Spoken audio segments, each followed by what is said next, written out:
जय हिंद साथियों, आप लोग का स्वागत है आपके अपने चैनल सिलेक्शन पूरी पर। मैं संजय कुमार आप लोग का स्वागत करता हूं आज की अपनी इस नई क्लास में, जो कि एसएससी सीजीएल 2022 में आए हुए प्री के जो भी जीके के क्वेश्चन प्राप्त हुए हैं लड़कों के द्वारा पूछने पर, उसको हम लोग देखते हैं कि कौन कौन से क्वेश्चन आए थे और उसके बारे में डिस्क्रिप्शन से भी जानते हैं कि डिस्क्रिप्टिव उसका क्या क्या है। तो देखिए, सबसे पहला है क्वेश्चन की द्वितीय गोलमेज सम्मेलन कब हुआ था। तो इसका जो सही आंसर है वह है सितंबर से दिसंबर के बीच में 1931 ईस्वी में हुआ था। तो जानते हैं कि गोलमेज सम्मेलनों की बात की जाए, कितने गोलमेज सम्मेलन हुए थे, तो 3 गोलमेज सम्मेलन हुए थे। यदि बात की जाए कि इसमें गोलमेज सम्मेलन से और क्या क्या क्वेश्चन पूछ सकता है, तो क्वेश्चन में पूछ सकता है कि वह कौन से व्यक्ति थे जो तीनों गोलमेज सम्मेलनों में भाग लिए थे। तो उसमें ज़्यादातर विकल्पों में जो है दिया रहेगा वो रहेगा डॉक्टर भीमराव अंबेडकर, जो कि तीनों गोलमेज सम्मेलनों में भाग लिया था।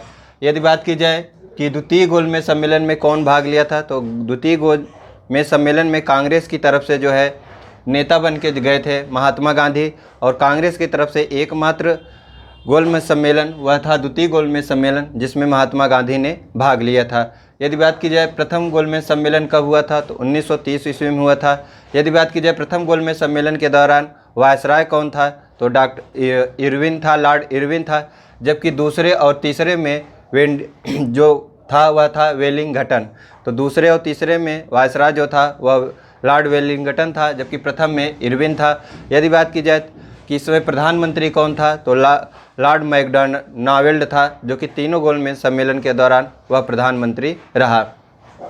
अगला क्वेश्चन है, नेफ्रॉन किस अंग की बुनियादी कार्यात्मक इकाई है। तो नेफ्रॉन जो है यह किडनी की अर्थात गुर्दे की क्रियात्मक इकाई है।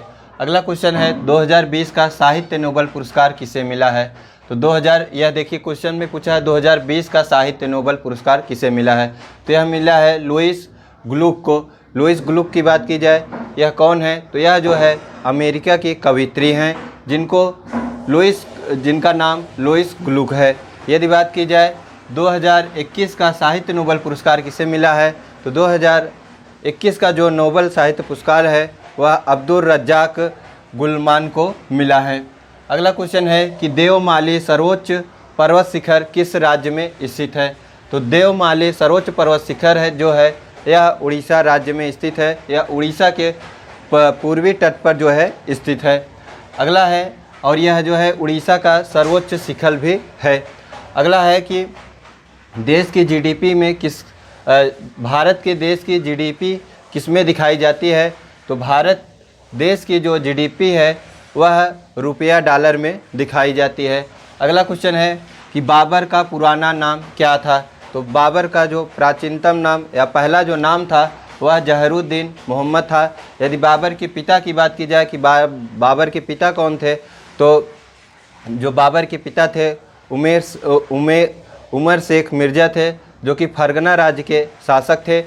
यदि बात की जाए बाबर के द्वारा और भी क्या क्या प्रश्न पूछे जा सकते हैं, तो इन्होंने तुगलकानामा पद्धति का प्रयोग किया, जो कि यह प्रथम बार था। इनके द्वारा भारत में जो प्रथम आक्रमण था वह 1519 ईस्वी में किया गया।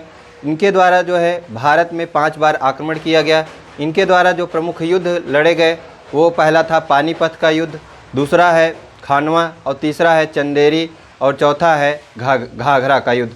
तो इनके द्वारा जो 4 प्रमुख युद्ध थे वो थे पानीपत, चंदेरी, घाघरा, और जो था वह कौन था, एक देखिए पानी पिए, खाना खाया, चल दिया घर। तो पानी से क्या हो गया पानीपत, खाना से क्या हो गया खानवा, चल दिया चंदेरी, और घर से घर अर्थात घर से घग्घर। तो इनके द्वारा जो 4 प्रमुख युद्ध लड़े गए। और कब कब लड़े गए, 1526 ईस्वी में जो है पानीपत का, उसके बाद चंदेरी का 1527 में, 1528 में चंदेरी का, और घाघरा का युद्ध जो है यह 1529 में लड़ा गया। अगला है, गोवा राज्य को किस संविधान संशोधन के तहत अलग राज्य दर्जा दिया गया। तो गोवा को जो है 56वां संविधान संशोधन के तहत 3 मई 1987 को जो है अलग राज्य का दर्जा दिया गया। यदि गोवा की बात की जाए, तो गोवा जो है भारत का एक ऐसा राज्य है जो सबसे बाद में मतलब जो है आज़ाद हुआ, क्योंकि देखिए पुर्तगाली सबसे पहले आए थे गोवा में और सबसे बाद भी गोवा से गए। कब गए? 1961 में ऑपरेशन विजय के द्वारा जो है गोवा से यहाँ से गए। यदि बात की जाए संविधान संशोधन किस अनुच्छेद में है, तो संविधान संशोधन जो है यह अनुच्छेद भारत के अनुच्छेद 368 के तहत संविधान संशोधन का प्रावधान किया गया है। यदि बात की जाए संविधान संशोधन का प्रावधान कहाँ से लिया गया है, तो भारत के संविधान में जो है संविधान संशोधन का प्रावधान जो है वह दक्षिण अफ्रीका के संविधान संशोधन से लिया गया है। अगला क्वेश्चन है किताब उल हिंद पुस्तक के लेखक कौन है, तो किताब उल हिंद पुस्तक के लेखक जो है अल-बुरूनी है। अल-बुरूनी से और क्या क्वेश्चन पूछ सकता है कि अल-बुरूनी किसके साथ भारत में आया था, तो अल-बुरूनी जो है मोहम्मद गजनवी के साथ भारत में आया था। किताब उल हिंद जो पुस्तक है यह अरबी भाषा में लिखी गई है।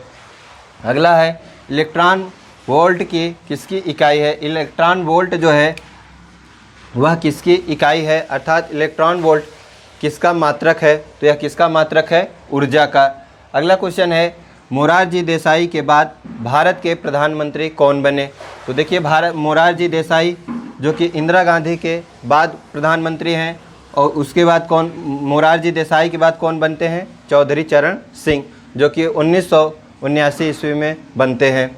अगला है कि क्वेश्चन असम सरकार ने किस महिला एथलीट को डीएसपी नियुक्त किया है, तो असम सरकार ने जो है महिला एथलीट जो हिमा दास हैं, जिन्हें ढींग एक्सप्रेस के नाम से भी जाना जाता है, इनको हिमा दास जो है डीएसपी नियुक्त किया है असम सरकार ने।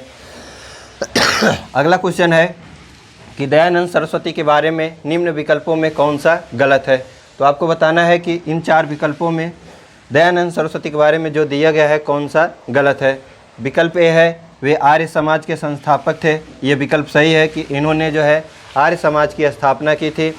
अगला है उन्होंने सत्यार्थ प्रकाश पुस्तक लिखी है, तो यह भी विकल्प सही है कि दयानंद सरस्वती ने ही जो है सत्यार्थ प्रकाश नामक पुस्तक लिखी थी।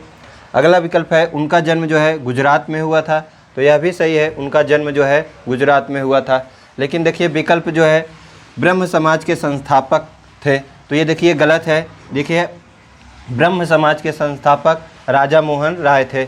अब देखिए आप लोग दयानंद आर्य समाज और ब्रह्म समाज में कन्फ्यूजन होते होंगे कि इसकी संस्थापना कौन की थी, तो हम आपको एक ट्रिक बताते हैं जिससे कि आप लोग कभी कन्फ्यूजन नहीं होगे। तो देखिए ब्रह्म में है, देखिए यहाँ पे र है प्रारंभ में और राजा मोहन राय में भी र प्रारंभ में है, तो राजा मोहन राय ब्रह्म समाज। जबकि अगर एक याद कर ले हैं तो जो है अगला आप लोग ऑटोमेटिक याद कर लेंगे कि दयानंद सरस्वती जो है उन्होंने आर्य समाज की स्थापना की। आइए हम लोग अगला क्वेश्चन देखते हैं कि अगला क्वेश्चन क्या पूछा था। अगला क्वेश्चन पूछा था कि दिल्ली भारत की राजधानी कब बनी, तो दिल्ली जो है भारत की राजधानी 1212 ईस्वी में बनी। यदि बात की जाए कि इसकी घोषणा कब हुई थी, तो इसकी घोषणा दिसंबर 1211 ईस्वी में हुई थी। जो कि इस समय वायसराय थे वो थे लॉर्ड हार्डिंग द्वितीय। यदि बात की जाए यह किसके आगमन पर हुआ था, तो जो जॉर्ज पंचम करके थे उन्हीं के आगमन के उपलब्ध में भव्य समारोह हुआ था दिल्ली में। और उसी में समय जो है कलकत्ता से राजधानी स्थानांतरित करके दिल्ली में स्थापित करने की घोषणा 1911 ईस्वी में की गई और 1912 में स्थापित हो गई। अगला क्वेश्चन क्या है कि 7वें संविधान संशोधन के समय भारत के राष्ट्रपति कौन थे, तो 7वें संविधान संशोधन के समय भारत के जो राष्ट्रपति थे वो थे प्रणब मुखर्जी। यदि बात की जाए 7वां संविधान संशोधन कब हुआ था, तो यह 2015 ईस्वी में हुआ था। यदि बात की जाए यह किससे संबंधित है, तो यह भारत और बांग्लादेश के बीच भूमि समझौते से संबंधित है। इसी के द्वारा जो है कुछ भूमि जो है भारत को दिया गया और कुछ भूमि जो है वह बांग्लादेश को दिया गया। यदि बात की जाए 101वां संविधान संशोधन किससे संबंधित है, तो 101वां संविधान संशोधन जो है वह जीएसटी से संबंधित है, जो कि 2016 में किया गया।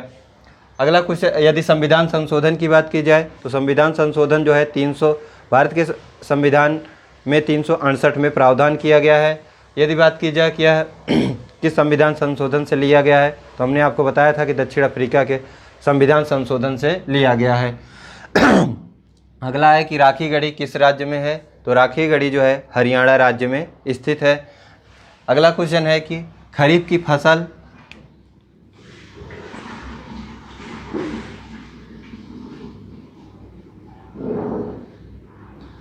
तो अगला क्वेश्चन था कि खरीफ की फसल कौन सी है। तो कुछ 4 विकल्प दिए गए थे, जिनमें से एक विकल्प था धान। तो धान जो है वह खरीफ की फसल है। अन्य खरीफ की फसल की बात की जाए तो मक्का, ज्वार, बाजरा, मूंग और मूंगफली है, जो धान के साथ बोई जाती हैं, वही जो है खरीफ की फसल होती हैं। यदि और जो है रबी की फसल की बात की जाए तो चना, मटर, सरसों, ये सब क्या हैं, ये सब रबी की फसल हैं। जबकि जो तरबूज, खरबूजा, ये सब क्या हैं, ककड़ी, ये सब किसकी फसल हैं, जायद की फसल हैं। अगला क्वेश्चन है कि बजट 2021-22 में कुल कितनी राशि टेक्सटाइल इंडस्ट्री में जो है पेश की गई। तो कितना किया गया था, 11,449.62 करोड़ रुपए जो है इन्वेस्ट किया गया। अगला क्वेश्चन है कि पृथ्वी पर पूरे जल का कितना प्रतिशत हिस्सा समुद्र में है। तो कितना है, 97%। अगला क्वेश्चन है किस तुगलक शासक के समय तैमूर लंग ने भारत पर आक्रमण किया था।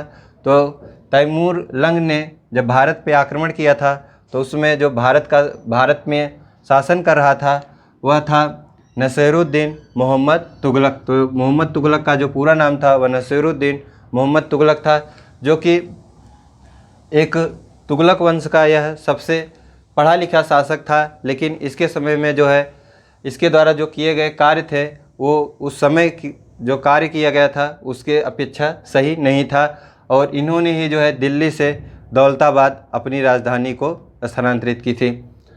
अगला क्वेश्चन है कि एशियन क्रिकेट काउंसिल के अध्यक्ष कौन है। तो एशियन क्रिकेट काउंसिल के जो अध्यक्ष हैं वह कौन है, जय शाह। यदि बात की जाए आईसीसी क्रिकेट काउंसिल के अध्यक्ष कौन हैं तो वो हैं ग्रे बर्करे। यदि बात की जाए कि आईसीसी के सीईओ कौन हैं तो कौन है, वो हैं जॉफ स्ट्रीन करके। अगला क्वेश्चन है 2030 का एशियन गेम्स का आयोजन कहाँ की जाएगी, या पूछा था कि 2030 का एशियन गेम का आयोजित कहाँ की जाएगी। तो यह कहाँ होगा, कतर में। यदि बात की जाए 2018 का कहाँ आयोजित हुआ था तो इंडोनेशिया में। यदि अगला बात की जाए 2022 में कहाँ आयोजित होगा, चीन में। यदि बात की जाए 2026 में कहाँ आयोजित होगा तो जापान में। तो 2030 का जो एशियन गेम का आयोजन होगा, आयोजित की जाएगी, वह कहाँ की जाएगी, कतर में। अगला है विश्व कुष्ठ दिवस कब मनाया जाता है। तो विश्व कुष्ठ दिवस जो है वह 30 जनवरी को मनाया जाता है। तो हमारी क्लास यहीं पे समाप्त होती है, जो भी क्वेश्चन हमको मिले कल के आए हुए एग्ज़ाम में उसको हमने आपको बताने की कोशिश की। यदि आज की क्लास आप लोग को अच्छी लगी हो तो लाइक करें, और जिस भी साथी ने अभी तक इस चैनल को सब्सक्राइब नहीं किया है तो चैनल को अवश्य सब्सक्राइब करें तथा अपने मित्रों को भी शेयर करें। मिलते हैं अगली क्लास में। जय हिंद, जय भारत।